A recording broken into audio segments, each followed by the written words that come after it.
Live from downtown Bakersfield, 23 ABC News at 6 starts now. Good evening and thanks for joining us for 23 ABC News at 6. I'm Bayan Wang. We begin tonight with the second round of closures for various sectors in Kern County.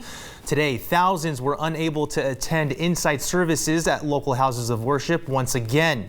23 ABC's Leslie Gooden spoke with a local church and joins us live with how they're enduring the closure. Leslie. Yes, good evening. I'm here at River Lakes Community Church where they held church services in a unique way today, just right here on their lawn right beside me. And again, this comes just a few days after the county was ordered to close their gyms, malls, salons, and churches, and they were forced to move to outside operations if that was possible. And today I spoke with attendees who said they felt called to be here. And today at the River Lakes Community Church in Northwest Bakersfield, over 200 people at 8:15 a.m. filled the lawn to hold outside church services for the first time. Now, according to Pastor Angelo Frazier of River Lakes Community Church, this idea has been in the works for some time now. And during today's service, attendees were required to spread out 6 feet apart and masks were recommended. The service lasted until about 10 a.m., which included live music and ministry. And according to some attendees, they share they felt more comfortable in this environment rather than inside. Now, Pastor Frazier says that during these uncertain times, entities like places of worship have to come up with creative solutions, but there are always risks.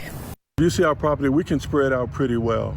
But I think in today, you can walk into Lowe's and be standing right next to someone, or walk into the supermarket and standing right next to someone. Here we have a lot of space here where people can be. So we have to balance that out. There's no perfect scenario, but we're going to do the best we can. And coming up tonight at 11, we're going to hear from 2 attendees who've been attending this church for over 10 years, who share with me that this service was the highlight of their week. Back to you, Bayan. Yeah, so Leslie, just really quickly before we let you go, I mean, it was scorching outside today.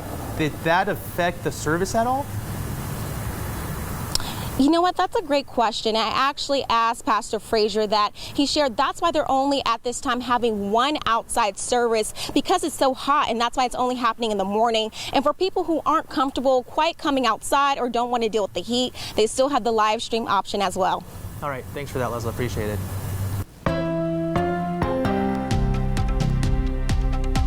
Kern County Public Health is reporting 369 COVID-19 cases today.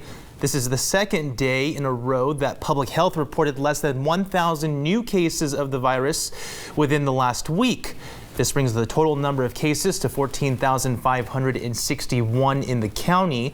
And according to Public Health, almost 9,000 of those cases are occurring in the 18 to 49 age group. Public Health has announced no additional deaths. The total here in Kern County remains at 123. Health officials are also reporting over 5,300 full recoveries, with nearly 9,000 people isolating at home. Just under 85% of tests have come back negative. And Houchin Community Blood Bank needs donations to help critically ill COVID-19 patients. Houchin will be offering an incentive event the entire week starting tomorrow. This event is largely targeted toward anyone who has recovered from the virus. Donors will receive a $50 gift card to a local restaurant. Those wishing to donate must meet a few requirements before donating. Those requirements include the following. You must have tested positive for COVID-19 and/or for the antibody. You must be completely symptom-free for 14 consecutive days, and you must meet regular blood donation requirements. Anyone who is interested should call 616-2575. Now to the deadly stabbing that happened this morning in East Bakersfield. The Kern County Sheriff's Office is investigating the incident after a man was found with several stab wounds. According to KCSO, they received reports around 5:30 this morning of a man down in an alley in the 7,000 block of Eucalyptus Drive. When deputies arrived, they found the man with several stab wounds. He was later pronounced dead at the scene. According to KCSO, there's no suspect information available at this time. Anyone with any information is asked to call KCSO at 661-861-3110.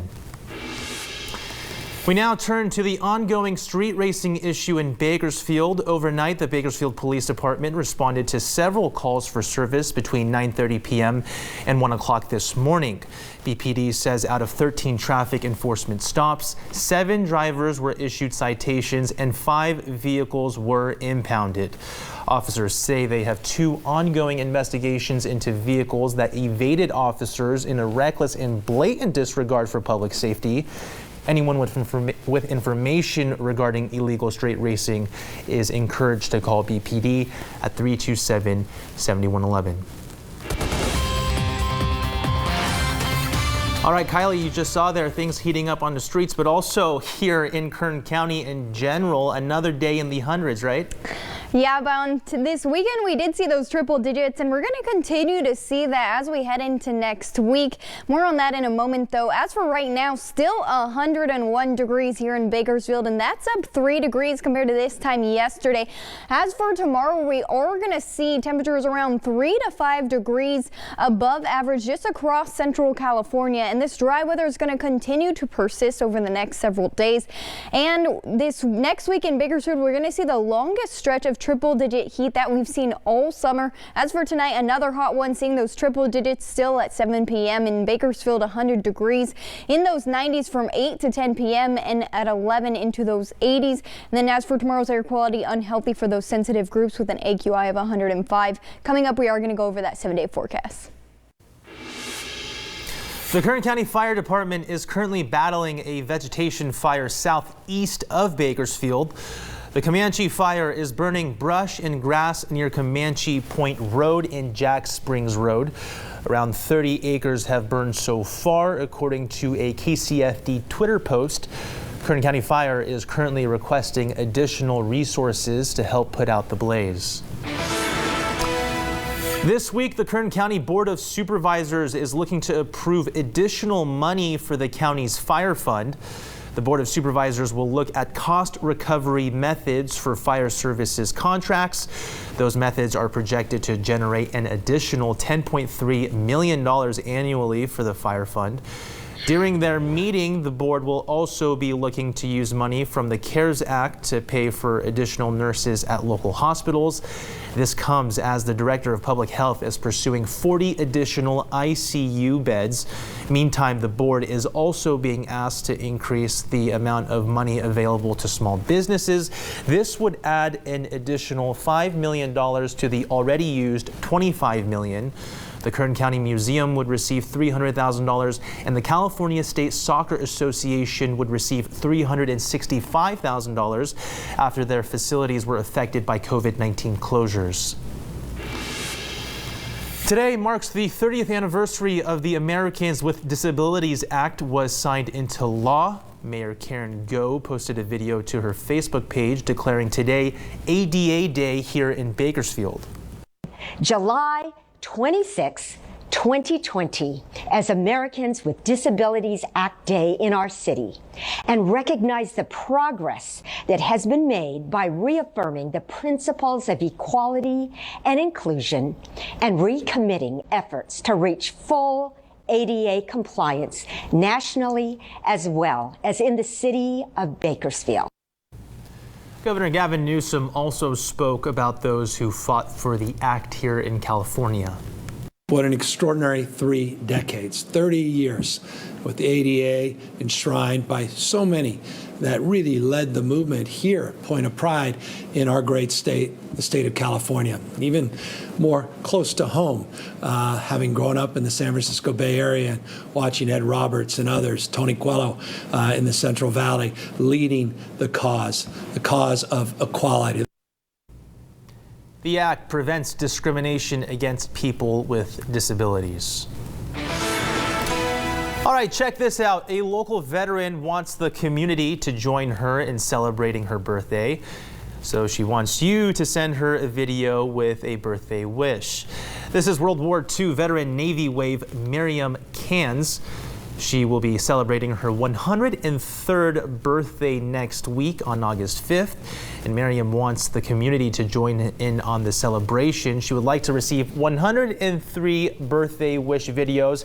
Here's one for you, Miriam. A very big happy birthday to you. If you would like to take part in Miriam's birthday, you can send your videos to bkdriverwalk@gmail.com. And as we remain in uncertain times amid the COVID-19 pandemic, 23ABC wants to help you and your kids overcome these challenges as your students are gearing up for this upcoming school semester. Each day this week, we will cover everything you need to know for public, private, homeschooling, and distance learning. The road to education success won't be an easy one, but we can help you prepare. As a parent, this upcoming semester may add a new level of stress to your household. So we're aiming to help bridge that gap for you and your family in hopes that we can help you find new ways to educate your students, keep them on track while still developing social skills they need to thrive in competitive environments and build the fundamental tools needed for the future. All right, let's get right to it. Customers watching TV on Dish Network are currently unable to watch 23ABC.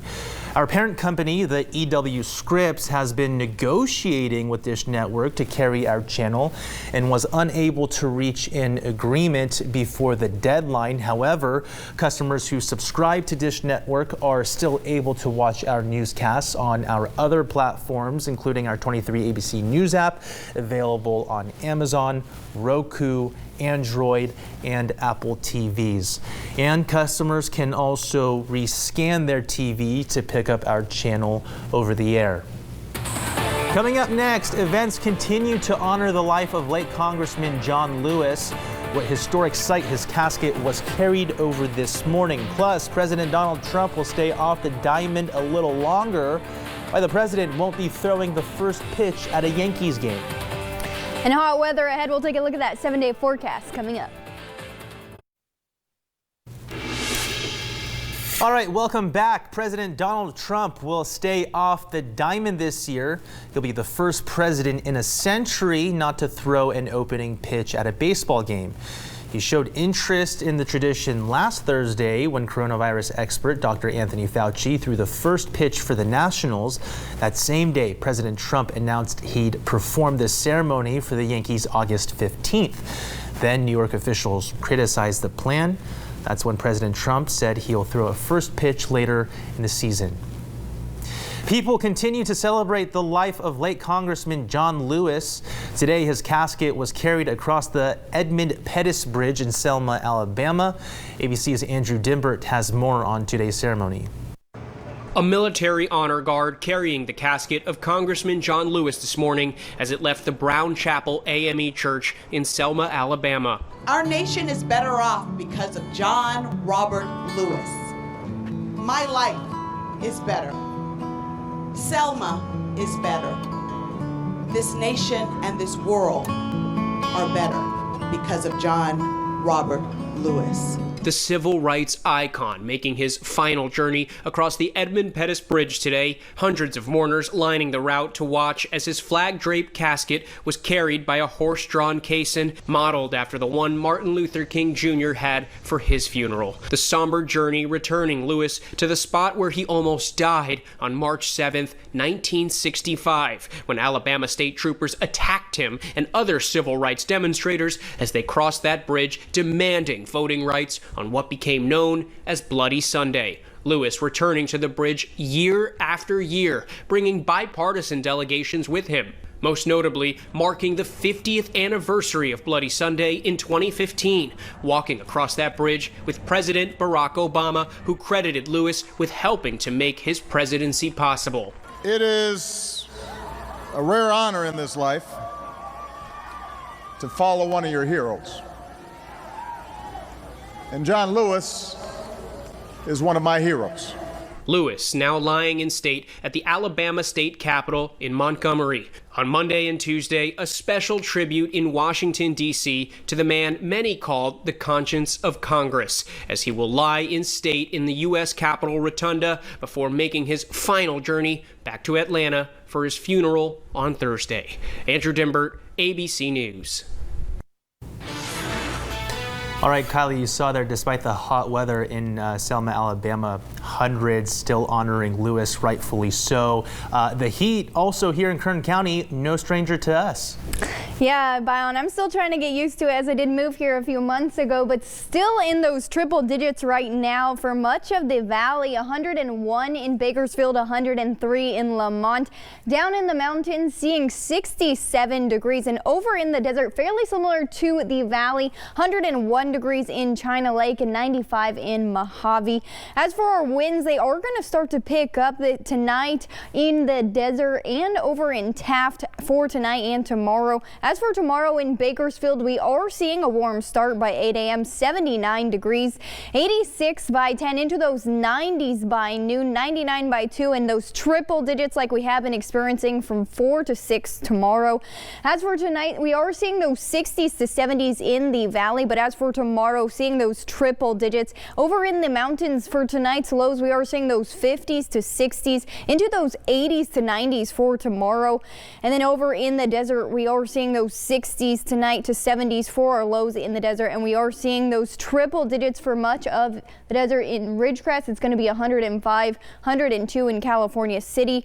As for our 7-day forecast, those triple digits all week. So this is going to be the longest stretch of triple digit heat that we've seen all summer. 102 tomorrow in Bakersfield and ending the week at 104 degrees. Over in the mountains, we are seeing 98 tomorrow in Kern River Valley, 90 degrees in Tehachapi, staying in those 90s for the rest of the week. And then over in Frazier Park, we are seeing 86 degrees tomorrow, seeing those 80s throughout the week, those high 80s. But for now, that's all I have for you. Back to you, Bob.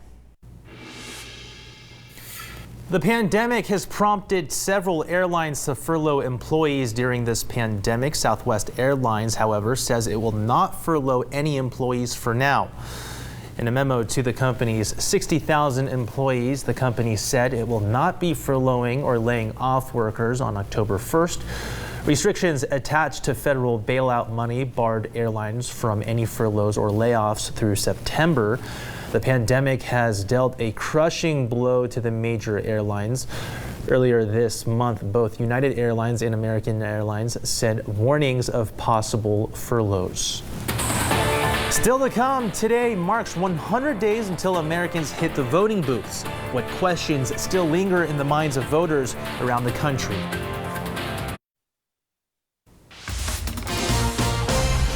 Today marks 100 days until Election Day, traditionally the start of the final sprint of presidential campaigns. This year, however, the election season is full of question marks.